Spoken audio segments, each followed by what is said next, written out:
What's up everyone, Azaro here for another Yu-Gi-Oh 101 Retro Modernization video. Before I get started um, with the deck profile, I have to apologize to all of my viewers that were expecting this to come out on Monday. Um, some unexpected events happened, my internet was out. It went out, I think, late Saturday, which I believe was on the 12th. Yeah, like it was the 12th on Saturday, and it didn't come back on until Tuesday on the 15th. Mid, it was sometime after 12 on Tuesday on the 15th, and I had to go back. I had to remake the build, and I had some other stuff to do with it before I had completed it to where I was comfortable enough to present it to you guys. And because of that, that's the reason why it's late. Not to mention I had other things like job interviews, and you know, I had some class assignments I had to get finished with. Those things played a factor into why the video is this late this week. So I do apologize for that. But with that being said, better late than never. The build is right. Everything's fine. The internet is back on, of course, and we can get started. So for this retro modernization build, I decided to do something that I haven't done with any build that I have made over the past um, 12 years, and that's actually make a build that has a side deck that is usable. I didn't really normally, I wouldn't even bother with the side deck. To me, I just use it as a reference for cards that I may forget about, that I thought I may have wanted to use at one point or another. This one is just kind of like, I decided that I was going to actually put some thought into the side deck and actually have a reason to use it this time around. So with that being said, what we're going to look at is a build that I would like to call Monkish, and I guess I can rename this to just Monkish, from Monkish Work in Progress to just Monkish. I don't even know why the hell I call it. Matter of fact, you know what? Let's just change the name of it right now. What's the name of this going to be? Let's see. Down to Earth. Now that right there is a much more fitting title, because when it comes down to it, this is all Earth monsters, and everything comes down to Earth monsters in this build. Now, what I planned on doing with this build is I planned on taking Monk Fighter, Master Monk, and Chusuke, the Mouse Fighter, and I tried to make a build that revolved around them. Now, these are three monsters that pretty much have nothing really in common. With Monk Fighter, it's pretty much like an Amazoness fighter. You take no battle damage from to this card's controller from a battle involving it. It gets reduced to 0. With Master Monk, it's pretty much just a beat stick that can attack twice. 1900 isn't much these days, but I have some solutions to get over that hump. And with Chusuke the Mouse Fighter, since it's a beast and the other two are rock, it's kind of hard to make a build just based on these cards alone, even with the support cards that they have. And one of the support cards are completely useless. But before I get started with explaining how the build works and how all of the strategies inside the build works, and who the ace monsters and what all the cards do, let me just give you a rundown of the deck profile, and we can go from there. So first off, I have 2 block golems, 3 giant rats, 2 giantess, I have 3 sandman, 3 walls, 3 legendary jujitsu masters, 2 master monk, 3 monk fighter, 3 blustering winds, 1 dark hole, 3 dark world shackles, 1 legendary black belt, 2 mystical space typhoon, 2 dimensional prison, 2 lone wolf, 2 release from stone, 1 rock bombardment, and 3 shadow spell. In the extra deck, I have one ancient fairy dragon, three armades, keeper of boundaries, one gigantic castle, one moonlight rose dragon, two underworld fighter Balmung, one Castell, the avian sky blaster, three Gargonic guardian, one number 101 silent honor arc, one number 61 Volcanosaurus or Volcasaurus, and I have two Soul of Silver Mountain. And in the extra deck, I have three Chusuke the Mouse Fighter, one Block Golem, one Gigantus, three Key Mouse, one Catapult Zone, one Kaminote Blow, which I just have in here again as a reference. I'm not really putting this in the side deck per se. Another Mystical Space Typhoon, three Fiendish Chain, and another Lone Wolf. Now, the idea that I had going into making this build was that I wanted to make a build using Chusuke, the Mouse Fighter, Monk Fighter, and Master Monk. I wanted to use them all in the same build. But no matter what I did, I couldn't seem to find any common ground with using all three monsters. And even then, I had to take out one Master Monk, hence the reason why, you know, like you only see two in there, considering that you need Monk Fighter on the field to even get Master Monk out there. And then even on top of that,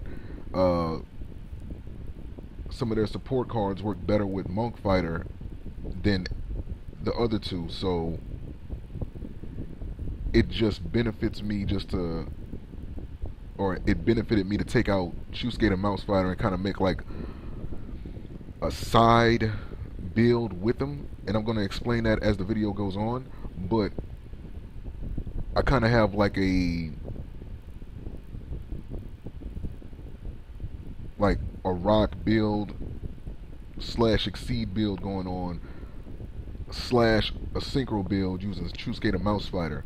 One build focuses on rock slash earth monsters. The other one focuses on synchro summoning. So that's the reason why I put forth some focus into the side deck this time around. So here's the strategy for this build. Now, with Chusuke, you know, Monk Fighter and Master Monk being the main attractions for the build, I should say, Lone Wolf is a card that when any one of those monsters on the field, and only one of those monsters on the field, then you can activate this card, and that monster can't be destroyed by battle and it's not affected by your opponent's monster's effects.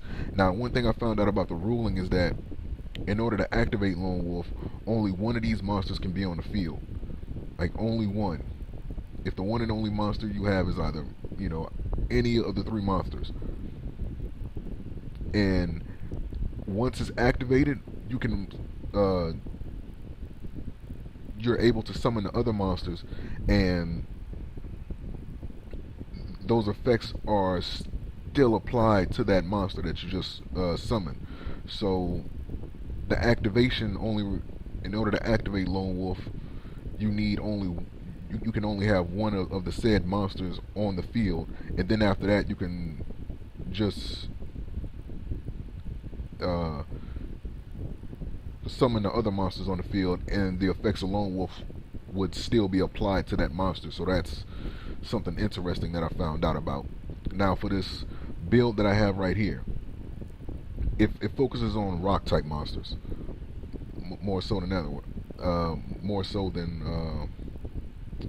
the monsters in the side deck. For this rock build, or for the one that has Monk Fighter in it and all these other rock and earth monsters, I have Giant Rat in here, obviously, so you can search out either Legendary Jujutsu Master or Monk Fighter, because pretty much or even Block Golem. Granted that you have two rock monsters in the graveyard that you can use for its effect. You know, as long as all the monsters in your graveyard are earth, you'll be able to tribute this, and you'll be able to special summon two of those monsters onto the field, and you can use them for an exceed summon, considering that they won't have their effects. You know, they won't be able to activate their effects on the field that turn that they are special summoned by the effect of Block Golem. So those are your main three targets for Giant Rat. Wall is in there and Sandman is in there for pretty much just for, well, pretty much like they just act as beat sticks more so than anything. Not to mention they have effects where with Sandman it can tribute itself to negate your opponent's trap cards and it can destroy them, and Wall can negate your opponent's spell cards. So that's kind of like some back row slash beat down monster support right there. Now Legendary Jujutsu Master, this is going to be like one of your ace monsters that you're going to use because it can bounce back your opponent's monsters that attack it, and regardless if it leaves the, and regardless if it gets destroyed by battle,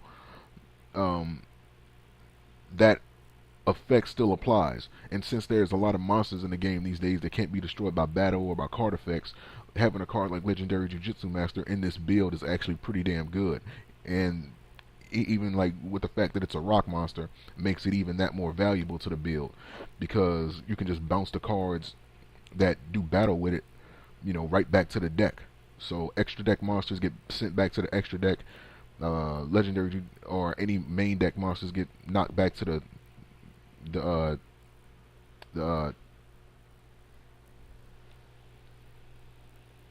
top of your opponent's main deck. So it's very helpful, very helpful. Now Master Monk, I only have 2 in there for the simple fact that you need Monk Fighter on the field in order to special summon it, and for the fact that it's pretty much just a beat stick that can attack twice. You know, 1900 attack, you know, it is what it is. And last monster is Gigantus, which the only way to get this monster on the field is by removing from play 1 earth monster from your graveyard. But it also has another effect that when it gets destroyed by battle, you can it destroys all of the spell and trap cards on the field. So it's kind of like a heavy storm effect that it has. And your opponent is basically going to have to risk their back row to destroy it, pretty much, if they are to destroy it by battle. Now, I kind of works in several strategies with this build. One, considering that the monsters attacks are relatively low for today's era in Yu-Gi-Oh! I do have Dark World Shackles in there. I have Shadow Spell, and I have Blustering Winds to increase and decrease your opponent's monsters' attacks and defense. So this comes in handy. Shadow Spell is in there because your opponent's monster loses 700 attack and it can't attack nor change its battle position. With Dark World Shackles, it changes the attack and defense of that target to 100. And with Blustering Winds, it gives your monsters 1000 attack and defense during until your next standby phase. So that's pretty damn helpful for cards like Jujutsu Master, you know, call it Monk Fighter, Sandman, you know, Wall, you know, like etc. etc. Like that's a lot of attack and defense to be gaining. So pretty much you got monsters after using Blustering Winds. You have a monster that has like 2300 attack, you know, or even 2900 attack. So that's really good. And also the summoning requirements, again, this is going back to layering in different strategies into your builds that I've been talking about in various videos. Gigantus summoning conditions obviously lends itself to some other strategies I worked into the build. Now, your main target for this card summoning would be rock type monsters, so either Master Monk, considering that there's no other way to summon it. Well, no, not Master Monk. Actually, that's a bad choice. Let me take that back. It'll be either Sandman, Wall, Block Golem, or Monk Fighter. The reason why I said these is because I have Release from Stone in the build, and what this does is that you can select one of your rock type monsters that are removed from play, or banished as they're calling it now, and you can special summon it to your side of the field. So this is actually pretty good because now you're able to reuse the monsters that you use to special summon Gigantus. So that's actually pretty damn good right there. So yeah, man, and I have Rock Bombardment in there just to search out some monsters and to get, you know, a monster into the graveyard. Say for any event that you do have Gigantus in your hand, you know, you can pretty much just throw a monster in a rock type monster in the graveyard, and you can use it for it. And you know, Dark Hole speaks for itself. MST. I only put one legendary black belt in there simply for the simple fact that I didn't want to add more than 40 cards, and I'm already pushing it with this. But there were other equipped cards or other cards that work better than legendary black belt. So I kind of just use this as like a trump card, so to speak, that my opponent really won't see coming. And it's good because it can inflict effect damage to your opponent based on the defense of the destroyed monster. Mind you, the monster does have to be destroyed by battle, so hence the reason why another card isn't in the build, which I'm gonna speak on as the video goes on. But it is helpful, you know, under the right circumstances. So that's the reason why only one is in there. Now, Dimensional Prison is in there, obviously, because most people or most decks these days run monsters again that can't be destroyed by battle or by card effects. So I figure this just works better. Now, let's say you're in a match duel and say you wanted to switch the cards out from the side deck into the main deck, so that you'll be able to use your synchro monsters. Or let's say in between duels, you know, you wanted to switch it out. What monsters would you switch out with which, and what cards would you change?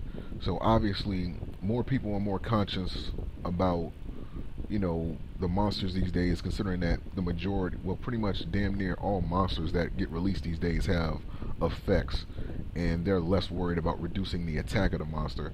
So Fiendish Chain obviously is there to replace Shadow Spell, because Shadow Spell is in there just to reduce the attack.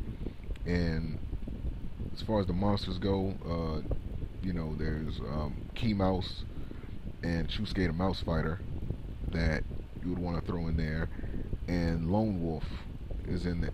Another Lone Wolf is in there just to add more of those cards in there to support, you know, all three monsters now.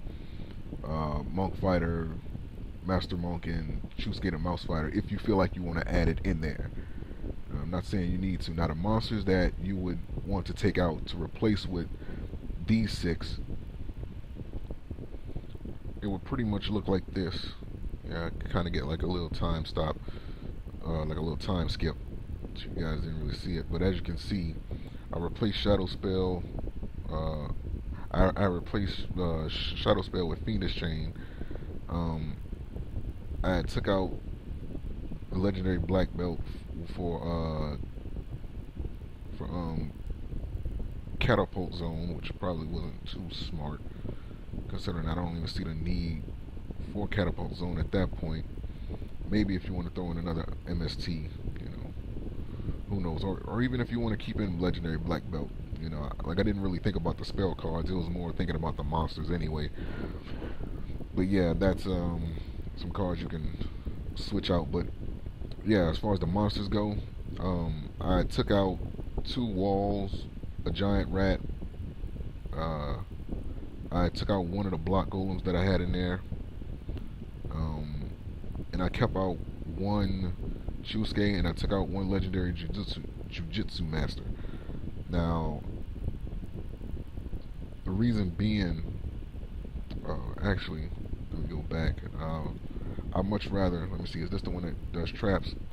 I'd rather just take out all walls, because really, these days you would have to be more concerned with traps than spell cards. So Sandman obviously would work better in that regard, and just based on that logic. So yeah, I took out 3 walls, 1 giant rat, 1 block golem, and I put in key mouse, 3 key mouses, and I put in Chuchusuke, the mouse fighter. Now, if you want to put in like the third one, obviously you can take out like a Sandman, uh, or either either you can take out a Sandman or a legendary Jujutsu Master. Or if you feel like you don't even want to worry about Master Monk, considering that some other cards just work better, you know, with Lone Wolf or whatever, then yeah, I guess you can take out that. But Sandman or legendary Jujutsu Master, those would be the ones you would want to take out. Or at that, just thinking about it, let's see, like you would have less rock monsters to target with Block Golem, so maybe you feel like you want to take that out. So, and considering I was only rolling 2, let me take one of those out from the side, and it'll pretty much look like this. Now I have synchro monsters in the build that pretty much cover every possible level that you would most likely be able to get out of your synchro summons. I got level 4s in here. Obviously, there you go with Balmog. I got level 5s, 2 Armades. I got a level 9 in there in the event that you have, let's say like 2 Sandmans and on the field, or even like a Gigantus or a Giant Rat. You'll be able to still, like, pretty much like you'll still be able to get out something. Or if you have 2 levels, or if you have 2 level 3s on the field, which would pretty much be the case if you're running Chusuke the Mouse Fighter, because Key Mouse pretty much searches that out.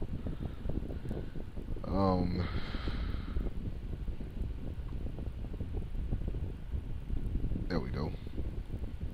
Take that out, because Gigantes pretty much acts as a heavy storm, so that'll get rid of your opponent's back row, so you don't have to worry about that as much.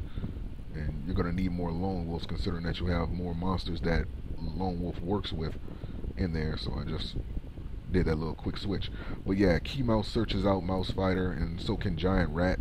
But Giant Rat's searches are going to go towards Legendary Jujutsu Master and Monk Fighter more than likely. So that's why that's in there. But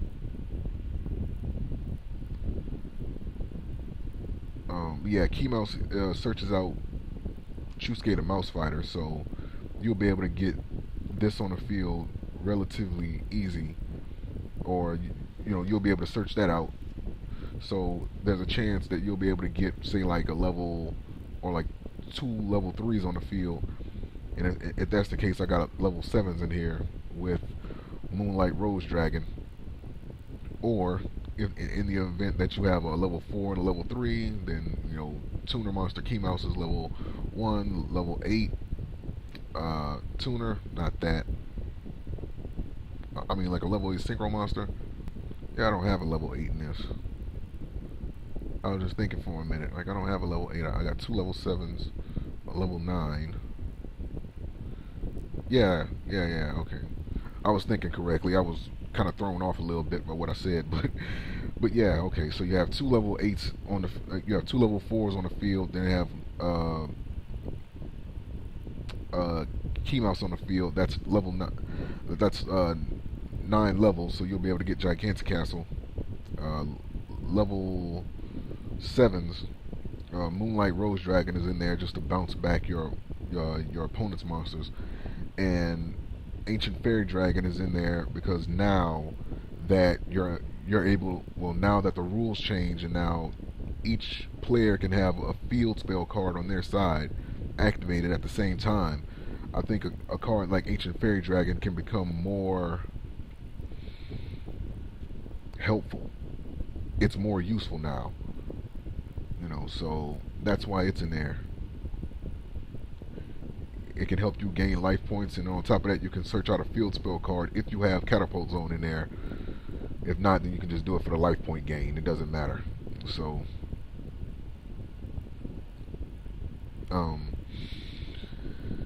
next up, but yeah, like I pretty much have every level scenario covered besides level 8, because I feel like it's not really needed, and I think you're going to be in a situation where you'll be able to get a level 7, a level 4, a level 5, and in a rare case, a level 9, more so than you would be a level 8 monster. So, so yeah, I pretty much have everything covered. Let me see. Master Monk, Key Mouse, that'll be level 6. Um, do I want to take out Keeper? Soul of Silver Mountain, and focus more on that. Actually, I'm doing this live. Like, I'm doing this live right now, so I don't know, like, I'm thinking of switching some things around real quick. Well, no, because with Monk, because with Master Monk, you know, what you would want to do is use Bluster Winds on that, or equip Dark World Shackles to your opponent's monster. That way you'll be able to destroy it, and you'll still be able to get the second attack off. So Monk Fighter wasn't really planned on being used except for Exceed material. So that's why I got Volcanosaurus in there for that. Gorgonic Guardian, you know, that's your rock monsters right there. I mean, obviously, like, the main focus is rock monsters, but still have it to where, you know, level 3 monsters can be used. It's the reason why Soul of Silver Mountain is in there. It can prevent your opponent's set cards in your spell and trap card zone from being activated, and it has pretty good defense, so your opponent's going to have to work to get through that. Of course, Honor Arc is in there to snatch up your opponent's monsters, your opponent's special summon monsters, and Sky Blaster is in there to bounce back as well. So, yeah, man, everything's pretty much straight, and that's basically how this deck works. You know, you have everything you need to deal with situations. Now, the only thing I didn't put in there that I think I wanted to work in there was Dark Core. Yes, Dark Care. That's how you spell Dark Core. Can't see. Okay, Dark Core. It's, you know, you discard one card, you can target one monster one face up monster on the field, and you can banish it. This can also be helpful for those very same reasons, but I think Fiendish Chain is going to take care of any effects that you may have to worry about, as well as Dimensional Prison. But that would be another card that maybe you would want to work in there somehow. Maybe take out a Lone Wolf and, you know, toss in like one Dark Core, because it could make a difference. But I think Fiendish Chain can help take care of those problems. Now, Catapult Zone, I don't really see it being too helpful, but I think if anybody would want to give it a try, it's there. You know, it can, once per turn, if any rock monster you control, or if any monster you control will be destroyed by battle, you know, you can send one rock monster from your deck to your graveyard, which can go towards Gigantus, and you know, that's something. Now, since I'm making a build as I wrap this video up, you know, since I'm making a build that's pretty much focused around Monk Fighter, Master Monk, and Shusuke the Mouse Fighter, why not add cards like Kaminote Blow? Now, as I was testing this build, I found out one thing. Kaminote Blow is a card that, for one, it only works with those 3 monsters. 2,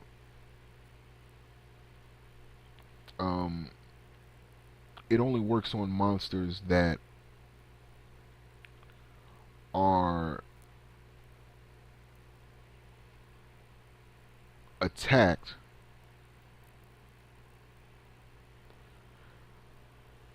and or pretty much any monster that does battle with that monster gets destroyed at the end of the damage step.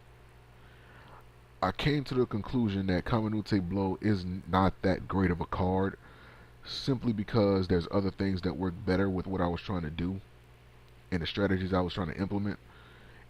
I just didn't find any room for it, and I didn't feel like I needed it, because my focus was different than just attacking my opponent's monsters and using a card like that to get rid of them. Again, like I've mentioned before, a lot of cards in the game, or a lot of monsters in this game these days, can't be destroyed by battle or by card effects. So because of that, I didn't even want to bother adding in, blow. But again, I didn't even really have it in the side deck. In actuality, it was just in there as a reference, because just so I wouldn't have to like type it out and search it. But yeah, replace that with dark core. But yeah, man, that's pretty much it, man. That's the build. So again, this build has two different forms: one using TrueScaler Mouse Fighter and Key Mouse, the other one not using it. This is the build that I would go with if I was using it. If I was using TrueScaler Mouse Fighter, this is what it would look like. But if not, say I decided to go back to the other one, let me get these monsters back in there.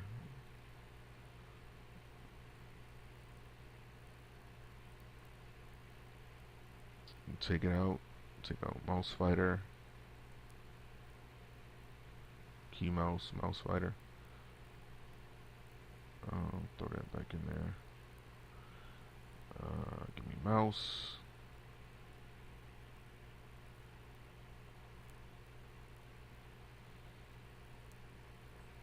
And there you go. That's what it would look like if you were going to use the other monsters and focus on the exceeds more. So yeah, man, this build has two forms. Oops, almost forgot. Take that out. Throw this in. Did I just lose my belt when I put it in the build? Glitchy. Black belt. There we go. All is well. But yeah, man, this is the build, man. So again, I've tested it. It works pretty damn well for a build that has two forms. In each form, whether or not you're focusing on the synchros or the exceeds more, it works relatively well.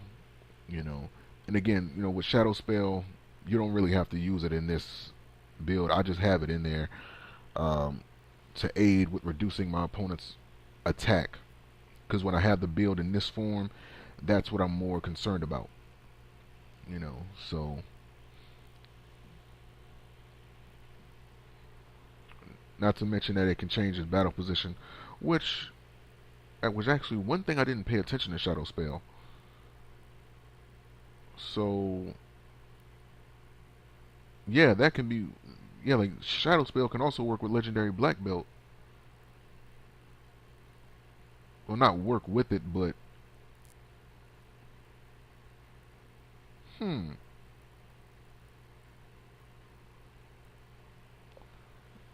Well, no, I'll scratch that idea. I was thinking about something real quick, but I was like, nah, never mind.